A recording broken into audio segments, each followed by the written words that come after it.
हमारे घर को, हमारे जाति को कमजोर करने का काम अगर कोई कर रहा है तो चिराग पासवान बिहार विधानसभा चुनाव में चिराग पासवान के साथ पासवान नहीं होगा, ये मैं दावे के साथ कहता हूँ। पासवान के लिए बात नहीं करते, पासवान के हित में बात नहीं करते और पासवानों की समस्या पे बात नहीं करते। ये पासवान का नेता नहीं है, चाटुकार नेता है। ये अगर नहीं हुआ, नहीं वापस लिया गया तो हम जितने सर फिरे क्रांतिकारी साथी हैं, सड़क पे लाठी पहना डंडा खाने वाले लोग हैं, कि हम लोग उस समय चुप रहे जब दलित से महादलित बनाया गया। साहब कब तक चुप रहेगा बिहार का पासवान? नीतीश सरकार के द्वारा चौकीदारी हमको नहीं दी गई थी, हमको चौकीदारी दी गई थी अंग्रेज के समय से। साहब चिराग पासवान पासवानी हित में काम कब किया है? अगर नहीं जागेगा, हमारा नेता नहीं जागेगा तो हम इनको भी ईंट से ईंट बजा देंगे, क्योंकि पासवान एकजुट हो गया था, चिराग के नाम पे चला गया था। और इस बार आपके साथ चिराग भी है ना, तो आपको 22 सीट पे ला करके छोड़ देंगे। बिहार में चौकीदार पद की बहाली निकली है, जिसमें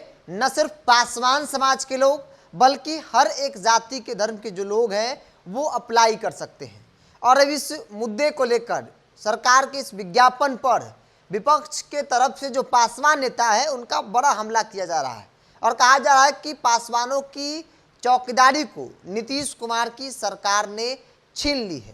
तर्क दिया जा रहा है कि अमूमन जब पहले पासवान होते थे वो चौकीदारी करते थे, मतलब उनका मुख्य पेशा हुआ करता था, लेकिन अब उनकी हकमारी की जा रही है। मेरे साथ इंजीनियर राजकुमार पासवान है और आप भी सवाल खड़ा कर रहे हैं कि भाई पासवानों की चौकीदारी चली गई। सरकार ने विज्ञापन निकाला है कि हर एक जाति धर्म के लोग पासवान ही क्यों, सभी लोग चौकीदार बन सकते हैं। साहब आपको बता दूं कि बिहार सरकार चौकीदारी का ये पोस्ट अब निकाली है कि सभी जाति, सभी धर्म के लोग चौकीदारी या दफादारी का नौकरी दिया जाए। तो उस समय कहाँ थे जब पासवानों के घर में ही सिर्फ चौकीदारी या दफादारी रहता था। आपको बता दूं कि हम लोग उस समय चुप रहे जब दलित से महादलित बनाया गया। हम लोग उस समय चुप रहे जब आप विकास मित्र में, टोला सेवक में हम पासवानों को हिस्सेदारी नहीं दिया। हम उस समय चुप रहे जब सरकारी महकमे में, डिपार्टमेंट में हमारे लोगों के साथ आपने सौतेलापन व्यवहार किया। साहब कब तक चुप रहेगा बिहार का पासवान?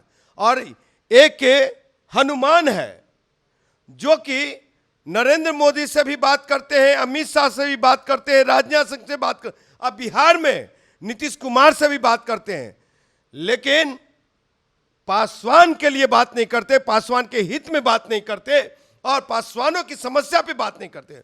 वो किसके लिए बात करते हैं कि 12 जनपद खाली क्यों हो गया, चचा का बंगला कब खाली होगा। तो ये उनका स्थिति है।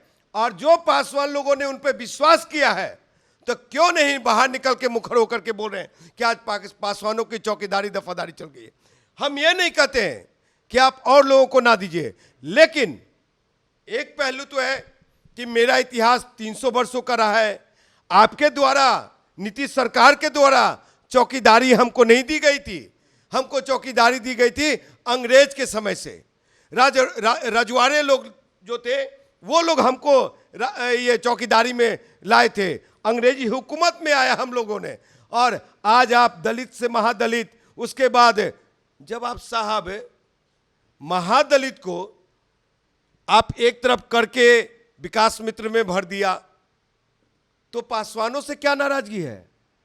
तो आपको बता दूं ये नीतीश सरकार और खास करके नीतीश बाबू बिहार के सूबे के मुख्यमंत्री, जिनका मैं बहुत सम्मान करता हूं, लेकिन उनके नजर में पासवानों को कमजोर करना एक ही है। लेकिन देखा जाए तो चिराग पासवान जो इस समाज से आते हैं, केंद्रीय मंत्री बने हैं, उनको 5 लोकसभा की सीट दी गई, इसी तर्ज पे ना कि पासवान की आबादी हर पासवान का वोट मिलेगा। उनके संबंध तो नीतीश कुमार से बहुत अच्छे हैं। सर संबंध अच्छे हैं चिराग पासवान का, तो नीतीश कुमार से मिलकर के क्यों नहीं इस वैकेंसी को खारिज करवा रहे हैं? खारिज करवाइए, करवा करके ये पासवानों को बताइए कि वाकई में आप सभी बिहार के पासवानों का नेता हैं। साहब ये पासवान का नेता नहीं है, चाटुकार नेता है। और आपको बता दूं कि अगर बिहार के सम्मानीय मुख्यमंत्री नीतीश कुमार जी, आप अगर ये वापस नहीं करते हैं और पासवानों के लिए आप नहीं सोचते हैं, पासवान हित में काम नहीं कीजिएगा, तो अभी तो मतलब पिछले विधानसभा जो 2020 की रही 42 सीट पे छोड़ा, क्योंकि पासवान एकजुट हो गया था, चिराग के नाम पे चला गया था।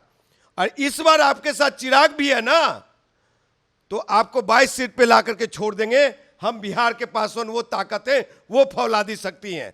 और ये अगर नहीं हुआ, नहीं वापस लिया गया, तो हम जितने सरफिरे क्रांतिकारी साथी हैं, सड़क पे लाठी पहना डंडा खाने वाले लोग हैं, तो हम लोग एकजुट होकर के और पटना के गांधी मैदान में पूरे बिहार के पासवानों को बुला करके और हम ताकत दिखा देंगे, और नहीं तो अटल पथ जाम करने का काम करेंगे हम लोग। चिराग पासवान जो पासवानों के बड़े नेता के तौर पर है, केंद्रीय मंत्री हैं, आखिर वो मौन क्यों है? क्योंकि इसी मांग को लेकर चिराग पासवान ने आज से वही तकरीबन, अगर मेरी जानकारी सही है तो 2 साल पूर्व उन्होंने नीतीश कुमार को पत्र भी लिखा था। आज वो चुप हैं।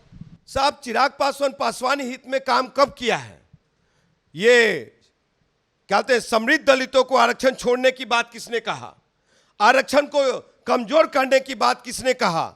12 जातियों को, वो 12 जाति जो अति पिछड़ा ओबीसी और ईबीसी में है, उनको एससी में शामिल करने की बात किसने कहा? राजकुमार पासवान कि चिराग पासवान? तो हमारे घर को, हमारे जाति को कमजोर करने का काम अगर कोई कर रहा है तो चिराग पासवान इस बात को गांव देहात, सड़क, प्रखंड, पंचायत तक समझने की जरूरत है पासवानों को। अगर वो युवा नौजवान नहीं समझ रहे हैं तो भैया अभी तो काटे जा रहे हैं। किस तरह से काटे जा रहे हैं? रिजर्वेशन में, आपकी भागीदारी में और सरकार में। तो सरकार जो है अगर नहीं जागेगा, हमारा नेता नहीं जागेगा, तो हम इनको भी ईंट से ईंट बजा देंगे। और आपको बता दें, चिराग पासवान जी को इस बार तो 5 सीट के साथ हम लोग खड़े हो गए बिहार के पासवान, लेकिन बिहार विधानसभा चुनाव में चिराग पासवान के साथ पासवान नहीं होगा, ये मैं दावे के साथ कहता हूं। मैं चिराग पासवान के साथ पासवान नहीं होगा, ये दावे के साथ कर रहे हैं। बहरहाल चर्चा जो है वो हो रही थी, पासवानों की हकमारी किसने की? नीतीश कुमार पर आरोप लगाया जा रहा है तमाम विपक्षी पार्टियों द्वारा, नेताओं द्वारा, जो पासवान समाज के लोग हैं। हालांकि सत्ता में बैठे जो पासवान नेता हैं, चाहे वो चिराग पासवान हो या फिर बाकी कोई दूसरा, तीसरा, चौथा पासवान नेता हो, वो इस पर अब तक सवाल खड़ा नहीं किया है कि आखिर क्यों पासवानों की चौकीदारी जो है वो छीनी जा रही है। पहले दलित महादलित किया गया और अब चौकीदारी भी पासवानों से छीन ली गई। आपकी क्या राय है? आप अपनी राय को कमेंट्स बॉक्स में रखिए। अगर आप अपने चैनल को यूट्यूब पर देख रहे हैं तो सब्सक्राइब कर लीजिए, फेसबुक पर देख रहे हैं तो पेज को लाइक और फॉलो कर लीजिए।